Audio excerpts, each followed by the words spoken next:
तो आज मैं और हेगड़े सरकार जैसे ही ओडब्ल्यू के पास जा रहे थे तो मैं व्लॉग शूट कर रहा था, तो हेगड़े सरकार अपना मुंह छुपा रहा था। फिर मैंने बोला मेरे व्लॉग में आया कर, तुझे 1 साल के अंदर फेमस कर दूंगा। फिर हेगड़े सरकार ने बोला फेमस होना बात की बात है, अभी मेरे पेट में गुड़गुड़ हो रही है। तो मैंने पूछा कौन सी परेशानी। फिर हेगड़े सरकार ने बोला मुझे कल से बहुत जोर से जुलाब लग गए हैं। तो ये बात सुन के मेरी हालत कुछ ऐसी थी। नमस्कार, जय शिवराय मित्रांनो, स्वागत है 100 डेज मिनी व्लॉग चैलेंज का 5वां दिन। तो सुबह के बज गए थे 8, तो मेरा कुछ काम था इसलिए मैं आया था मारुंजी। मारुंजी एक एरिया का नाम है जो अपने घर से लगभग 4-5 किलोमीटर की दूरी पर है। तो जैसे ही काम निपटा के मैं घर जा रहा था उतने में आई का मुझे कॉल आया और आई ने मुझे बोला कुछ सामान लाना, इसलिए डीमार्ट जा किया। तो मैं डीमार्ट की तरफ जैसे ही जा रहा था फिर मैंने सोचा अकेले क्यों जाना, चलो अपने बाउंसर को भी साथ में लेते। तो मैंने कॉल किया यश को, जो कि अपना जिगरी दोस्त है और प्लस अपना बाउंसर भी। तो उसको जब कॉल किया वो मुझे बोलने लगा कि मुझे अभी चपाती बनानी है। तो मैंने उसको बोला साड़ी पहन और घर के काम करते बैठ। कहना क्या चाहते हो?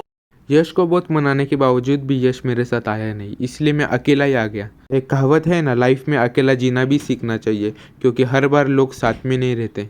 तो ये मोटिवेशन लेके मैं अकेला ही आ गया। सामान लेने के बाद मैंने बिल देखा कि मैंने थोड़ा ही सामान लिया था तो भी 850 रुपये हो गए थे। तो सुबह में ही 850 का फटका बैठ गया था। तो जैसे ही सामान लेके घर की तरफ आ रहा था तो ज़ोर से बारिश गिर रही थी।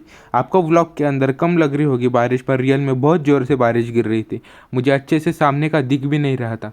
तो जैसे तैसे करके बारिश का सामना करते करते पूरा गीला तो हो ही गया था तो वैसे ही मैं आ गया घर की तरफ। तो 1 बजे मैं अपने पीसी में फोटोज अपलोड कर रहा था क्योंकि मेरे मोबाइल की स्टोरेज हो गई थी। पप्पा 10-15 दिन के लिए मथुरा वृंदावन जा रहे थे क्योंकि उधर था भागवत पारायण, तो उनको मुझे जाना था छोड़ने। तो फाइनली 4 बजे पप्पा को छोड़ दिया आकोर्डी केंद्र में जहाँ से उनकी थी बस। तो जैसे ही मैं रिटर्न आ रहा था तो मैंने सोचा बहुत दिन हो गए हेगड़े सरकार को मिलने के लिए, मतलब अपना सैब, तो चलो उसको मिल के आते। जैसे ही साक्षात हेगड़े सरकार को मिलने आया तो हमने डिसाइड किया चलो ओडब्ल्यू के पास जाके आते। पर जैसे ही मैं व्लॉग शूट कर रहा था तो हेगड़े सरकार अपना मुंह छुपा रहा था। व्लॉग के स्टार्टिंग में ही मैंने आपको बोला था कि हेगड़े सरकार को कौन सी दिक्कत आ रही थी, पर दिक्कत का सामना करते करते हम आ गए ओडब्ल्यू के पास।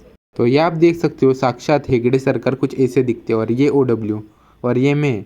हेगड़े सरकार और ओडब्ल्यू का कुछ तो फोटो पर से डिस्कशन हो रहा था, तो ये बात मैं ना जानूँ और फोटो ना देखूँ, ऐसे कभी हो सकता है क्या?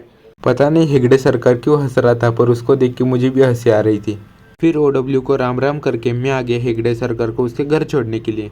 हेगड़े सरकार को उसके घर छोड़ने के बाद मैं आ रहा था अपने घर की तरफ। तो आज का व्लॉग करते हैं इधर ही एंड, क्योंकि आज का व्लॉग बहुत बड़ा हो जाएगा। तो आज का व्लॉग अच्छा लगा होगा तो प्लीज़ लाइक सब्सक्राइब जरूर करना। मिलते हैं अगले व्लॉग में, तब तक के लिए बाय, टेक केयर, जय हिंद, जय महाराष्ट्र।